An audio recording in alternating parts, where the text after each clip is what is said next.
समय की धारा में बहती एक अद्भुत प्रेम कथा, जहां देवताओं के स्वार्थ, एक अप्सरा की मोहिनी चाल, एक महर्षि की वासना और संसार के कल्याण का जटिल ताना बाना रचा गया। यह कहानी है उस ऋषि की जो अपनी साधना में अडिग थे और उस अप्सरा की जो स्वर्ग के आदेश पर पृथ्वी पर उतरी थी। एक ऐसी अद्भुत प्रेम कथा जो समय की सीमाओं को भी लांघ जाती है, जहां एक महान ऋषि और एक दिव्य अप्सरा का मिलन हुआ और उनका प्रेम सृष्टि के रहस्यों से भी बड़ा बन गया। यह कहानी न केवल संसार के नियमों को चुनौती देती है, बल्कि एक ऐसे प्रेम की गहरी सच्चाई को भी उजागर करती है जो शाश्वत और अपार है। महर्षि कंडू और अप्सरा प्रमलोचा के बीच का संबंध, जो 907 वर्षों, 6 महीनों और 3 दिनों तक चला, न केवल उनके शरीर की एकता का प्रतीक था, बल्कि आत्मा के मिलन की भी अभिव्यक्ति था। और उनके मिलन से उत्पन्न हुई एक ऐसी कन्या जिसने इस संसार का उद्धार किया। एक समय की बात है, भगवान विष्णु के वाहन गरुड़ भगवान श्री कृष्ण से पूछते हैं, हे प्रभु, प्रमलोचा अप्सरा कौन थी और उसे कन्या की प्राप्ति कैसे हुई? कृपया मुझे विस्तार से बताइए। भगवान श्री कृष्ण कहते हैं, हे गरुड़, यह कन्या प्रमलोचा और महर्षि कंडू के संगम से उत्पन्न हुई है। इसका इतिहास मैं तुम्हें सुनाता हूं, इसे ध्यान से सुनो। एक समय की बात है जब गोमती नदी के रमणीक तट पर महान तपस्वी कंडू मुनि गहन तपस्या में लीन थे। उनका तप इतना प्रबल था कि देवताओं के राजा इंद्र को चिंता होने लगी कि कहीं यह तप उन्हें स्वर्गलोक की गद्दी से न हटा दे। इंद्र के मन में हलचल मच गई और उन्होंने तुरंत अपने स्वर्गलोक की सबसे सुंदर अप्सरा प्रमलोचा को बुलाया। प्रमलोचा स्वर्ग की सर्वश्रेष्ठ अप्सराओं में से थी, जिसकी सुंदरता का बखान स्वर्गलोक में दूर दूर तक होता था। उसकी मुस्कान में मोहिनी शक्ति थी और उसकी चाल इतनी नाजुक कि धरती उसके कदमों से रोमांचित हो जाती। इंद्र ने उसे आदेश दिया, हे प्रमलोचा, इस मुनि की तपस्या को भंग करना होगा, अन्यथा यह मुनि अपने तप से स्वर्गलोक को चुनौती दे सकता है। जाओ और उसे मोह में डाल दो। प्रमलोचा ने इंद्र के आदेश को सिर झुकाकर स्वीकार किया और धरती की ओर प्रस्थान किया। वह उस रमणीक तट पर पहुंची जहां कंडू मुनि तपस्या कर रहे थे। उसने धीरे धीरे नदी के पास जाकर अपनी चाल में ऐसी नजाकत लाई कि मुनि की आंखें एक पल के लिए उसकी ओर उठ गईं।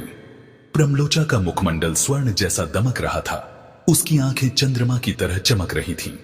मुनि का ध्यान कुछ क्षण के लिए भंग हुआ, पर वे तुरंत फिर से ध्यानस्थ हो गए।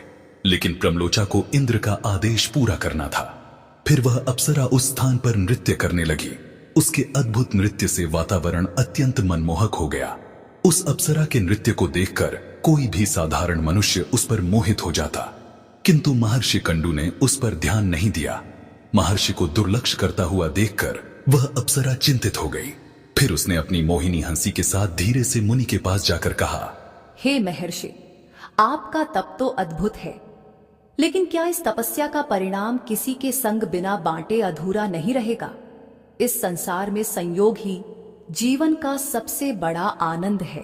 मुनि ने अपनी आंखें खोली और देखा कि उनके सामने एक अत्यंत सुंदर नारी खड़ी थी। उनके हृदय में कुछ हलचल हुई, लेकिन वे तपस्वी थे, संयम के धनी। उन्होंने गंभीर स्वर में कहा, हे स्त्री, तुम कौन हो और इस स्थान पर क्या चाहती हो? यह तपोभूमि है, यहाँ कोई विचलित करने वाली वस्तु का स्थान नहीं है। प्रमलोचा ने मधुरता से कहा, मैं स्वर्गलोक की एक अप्सरा हूँ। मैं आपके साथ कुछ समय बिताना चाहती हूँ, ताकि हम दोनों ही इस जीवन का आनंद ले सके। मुनि का मन अब धीरे धीरे प्रमलोचा की सुंदरता के जाल में फंसने लगा। उन्हें लगा कि यह अप्सरा केवल आनंद और खुशी की बात कर रही है। उन्होंने अपने तप पर थोड़ा संशय किया और सोचा, क्या तपस्या ही सब कुछ है? क्या जीवन का आनंद लेना भी महत्वपूर्ण नहीं है? इस विचार के साथ मुनि ने प्रमलोचा की बात स्वीकार कर ली। वे दोनों मंदराचल पर्वत की कंदरा में रहने लगे। कई वर्षों तक प्रमलोचा और मुनि ने एक साथ समय बिताया और मुनि का तप धीरे धीरे कम होने लगा। प्रमलोचा की मोहिनी सुंदरता मुनि के हृदय में बस गई और वे उसके साथ भोग विलास में डूबते चले गए। एक दिन जब बहुत समय बीत चुका था, प्रमलोचा ने मुनि से कहा, हे मुनिवर, अब मेरा मन स्वर्गलोक की ओर लौटने का हो रहा है। मैं अब यहाँ से जाने की अनुमति चाहती हूँ। कंडू मुनि, जो अब पूरी तरह से प्रमलोचा में लीन हो चुके थे, उसे छोड़ने के लिए तैयार नहीं थे। उन्होंने कहा, भद्रे, कुछ समय और रुक जाओ, मैं तुम्हारे बिना अकेला नहीं रह सकूंगा। प्रमलोचा मुनि की इच्छा के अनुसार और 100 वर्षों तक रुकी। हर बार जब वह जाने की बात करती, मुनि उसे रोक लेते। इसी प्रकार कई 100 वर्ष बीत गए और प्रमलोचा का मन स्वर्गलोक जाने के लिए व्याकुल हो गया। फिर एक दिन प्रमलोचा ने पुनः मुनि से कहा, हे ऋषि, अब समय आ गया है कि मैं स्वर्ग लौट जाऊं। मैंने आपके साथ बहुत समय बिताया है, लेकिन अब मुझे जाने दीजिए। मुनि ने फिर से उसे रोकते हुए कहा, प्रिय, अभी कुछ और समय रुक जाओ।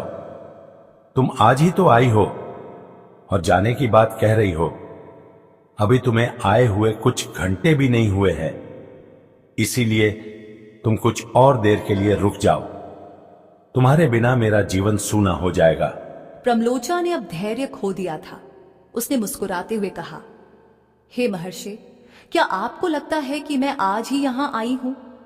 आपको यह जानकर आश्चर्य होगा कि मैंने आपके साथ 900 वर्षों से भी अधिक समय बिताया है।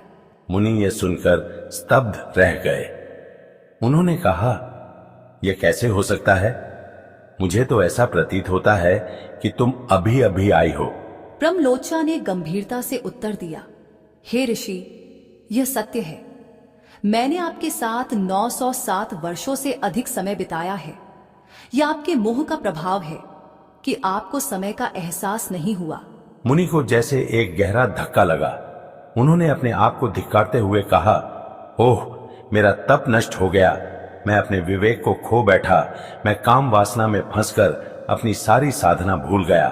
स्त्री तो केवल मोह का जाल बुनने वाली होती है। मैं अपनी इंद्रियों पर नियंत्रण नहीं रख सका। मुनि ने प्रमलोचा को कठोर स्वर में कहा, अरे पापिनी, अब यहां से चली जा। तुमने अपनी सुंदरता से मुझे मोहित किया और मेरी तपस्या नष्ट कर दी। अब मैं तुम्हें यहां और नहीं देखना चाहता। प्रमलोचा मुनि के इस क्रोध से भयभीत हो गई। वह कांपते हुए बोली, हे महर्षि, मैं केवल इंद्र का आदेश पूरा कर रही थी। मैंने जो कुछ भी किया वह उनकी आज्ञा का पालन था। आप मुझ पर क्रोध न करें। मुनि ने गहरी सांस लेते हुए कहा, हे अप्सरा, इसमें तुम्हारा दोष नहीं है, दोष मेरा है। मैं अपनी इंद्रियों पर नियंत्रण नहीं रख सका। जाओ, जहां जाना चाहती हो चली जाओ। प्रमलोचा ने मुनि की आज्ञा लेकर आकाश की ओर प्रस्थान किया, लेकिन जाते जाते उसके शरीर से पसीना टपकने लगा। वह पेड़ों के पत्तों से अपने पसीने को पोंछने लगी। उसी समय मुनि के साथ रहते हुए जो गर्भ उसने धारण किया था, वह पसीने के रूप में वृक्षों पर गिर गया। वह गर्भ वृक्षों ने अपने अंदर समाहित कर लिया। वायु देवता ने उस गर्भ को एकत्र किया और सूर्य की किरणों ने उसे पोषित किया। कुछ समय बाद उस गर्भ से एक सुंदर कन्या उत्पन्न हुई, जिसका नाम महर्षि रखा गया। वह कन्या प्रमलोचा और मुनिकंडू की पुत्री थी, लेकिन उसका जन्म प्रकृति के अद्भुत संयोग से हुआ था। श्री कृष्ण कहते हैं, हे गरुड़, इस प्रकार प्रमलोचा ने मुनिकंडू की तपस्या को भंग किया और अपनी स्वर्गीय यात्रा की ओर चली गई।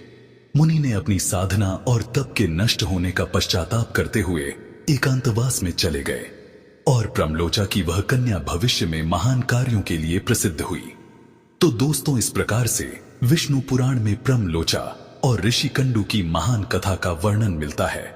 उम्मीद है आपको यह जानकारी अच्छी लगी होगी।